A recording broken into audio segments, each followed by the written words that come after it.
दोस्तों, एक बार फिर से स्वागत है आपका प्रजापति न्यूज में। क्या भारत आने वाले कुछ सालों में दुनिया का सबसे ताकतवर देश बन जाएगा? क्या वाकई में भारत अमेरिका और चीन को भी पीछे छोड़ देगा? दोस्तों, जैसा कि हम देख सकते हैं कि हमारा भारत दिन दुगुनी रात चौगुनी तेजी से आगे बढ़ता जा रहा है, लेकिन सवाल ये उठता है कि वो दिन कब आएगा जब भारत चीन और अमेरिका को भी पछाड़ देगा। कब भारत दुनिया का सुपर पावर बनकर उभरेगा और पूरी दुनिया भारत के कदमों तले आ जाएगी? आज मैं यानी आपका दोस्त विशाल प्रजापति इन सभी सवालों से पर्दा उठाने वाला हूँ, जहां मैं आपको बताऊंगा क्यों और कैसे हमारा देश कामयाबी की उन बुलंदियों पर पहुंचेगा जहां आज तक कोई नहीं पहुंच पाया। बस वीडियो में इसी तरह बने रहिए। लेकिन हाँ, वीडियो शुरू करने से पहले एक छोटी सी रिक्वेस्ट है। वीडियो के नीचे रेड कलर का सब्सक्राइब बटन दिख रहा होगा, उस पर क्लिक करके सब्सक्राइब कर लें और साइड में बेल आइकॉन भी दिख रहा होगा, उस पर भी क्लिक कर लें ताकि आपको वीडियो मिले सबसे पहले। दोस्तों, अभी हाल ही में गोल्डमैन सैक्स द्वारा ये प्रेडिक्शन की गई है कि साल 2075 तक भारत दुनिया की दूसरी सबसे बड़ी इकोनॉमी बन जाएगा, जो अमेरिका को भी पीछे छोड़ देगा। और ये कोई नई बात नहीं है।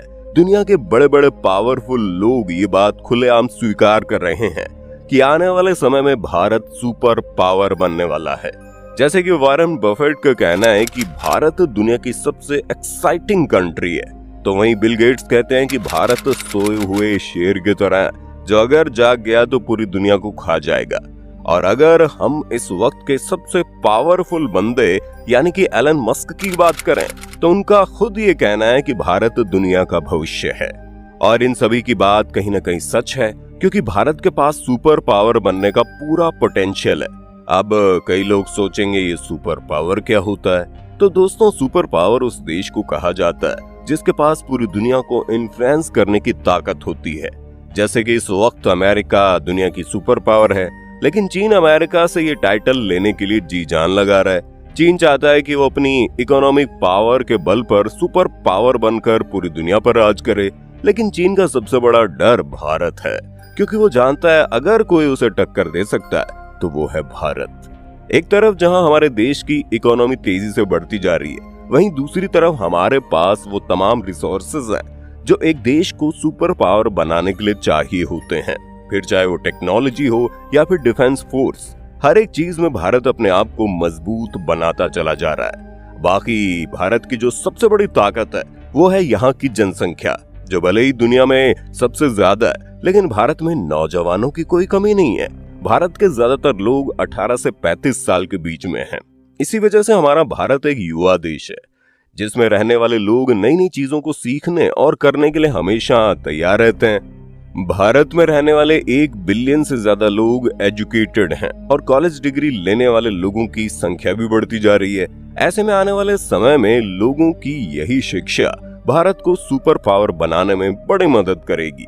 अगर हम मिलिट्री पावर की बात करें तो दोस्तों, भारत आज दुनिया की चौथी सबसे बड़ी मिलिट्री पावर के तौर पर जाना जाता है। और अब तो हमारा देश डिफेंस बजट पर काफी पैसे खर्च कर रहा है ताकि हम अपने आप को और ज्यादा मजबूत बना लें। यानी कि दोस्तों, पॉपुलेशन से लेकर पावर और पैसे तक हर एक चीज में भारत ताकतवर बनता जा रहा है और उसकी 5 उंगलियां घी में हैं। लेकिन अभी हमारे आगे कुछ चैलेंजेस भी हैं जिन्हें हमें पार करना बहुत जरूरी है।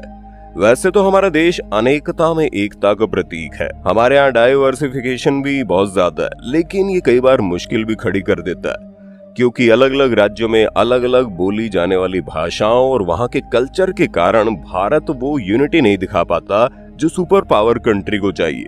और इसके लिए हमें बहुत काम करना पड़ेगा ताकि लोग अपने आप को बिहारी, महाराष्ट्रियन या बंगाली कहकर नहीं बल्कि भारतीय कहकर बुलाएं। दूसरी समस्या है पैसों की, क्योंकि भले ही हमारी इकोनॉमी ग्रो कर रही है, लेकिन अभी भी बहुत बड़ी संख्या में लोग लोअर मिडिल क्लास श्रेणी में आते हैं, जिनकी हर रोज की जिंदगी मुश्किलों भरी रहती है। लोगों के पास रोजगार की कमी है, जिसकी वजह से गरीब और ज्यादा गरीब होता जा रहा है। इसलिए भारत को अगर सुपर पावर बनना है तो उसे रोजगार के अवसर खोलने पड़ेंगे ताकि ज्यादा से ज्यादा लोग इंडिपेंडेंट बन सके।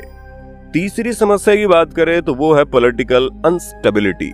भारत में होने वाली राजनीति कितनी गंदी है ये तो आप अच्छे से जानते हैं, जहां भ्रष्टाचार करने वाले लोगों की कोई कमी नहीं है, जो सिर्फ अपनी जेबें भरते जा रहे हैं और जनता के बारे में नहीं सोचते। इस वजह से काला धन बहुत बड़ी संख्या में इकट्ठा हो रहा है। नोटबंदी के बावजूद देश के हालात इतने ज्यादा बेहतर नहीं हुए जितनी उम्मीद की जा रही थी। कई लोग तो अपना काम धाम छोड़कर पॉलिटिकल पार्टी के पीछे पड़े रहते हैं, क्योंकि भारत में पॉलिटिक्स बहुत ही गहराई तक धंसा हुआ है। लेकिन फिर भी लोग अपने लिए सही नेता चुनने में असमर्थ है।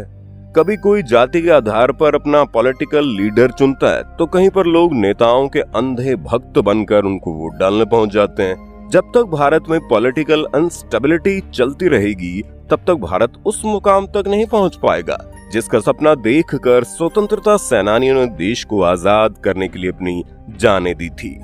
इसके अलावा भी दोस्तों भारत में कई सारी समस्याएं हैं, जैसे कि यहाँ पर अगर इंसान को बिजनेस करना हो तो उसे कई तरह के अप्रूवल लेने पड़ते हैं, जिसकी वजह से लोग अपना खुद का काम करने से पहले 100 बार सोचते हैं।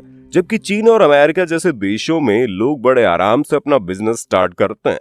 जब तक भारत में एक नौजवान सरकारी नौकरी की तैयारी करता है तब तक अमेरिका और चीन जैसे देशों में वहां के नौजवान 2-4 बिजनेस खड़ा करके फेल भी हो चुके होते हैं और अपना अगला बिजनेस खोलने की तैयारी में लग जाते हैं, क्योंकि वहां की सरकार लोगों को बिजनेस करने के लिए बढ़िया इंफ्रास्ट्रक्चर और फैसिलिटी प्रोवाइड करवाती है, जो भारत में मिसिंग है। और भारत की जो सबसे बड़ी समस्या है वो है यहाँ की सोच, जो कई अलग अलग पीढ़ियों से मिलकर बनी है।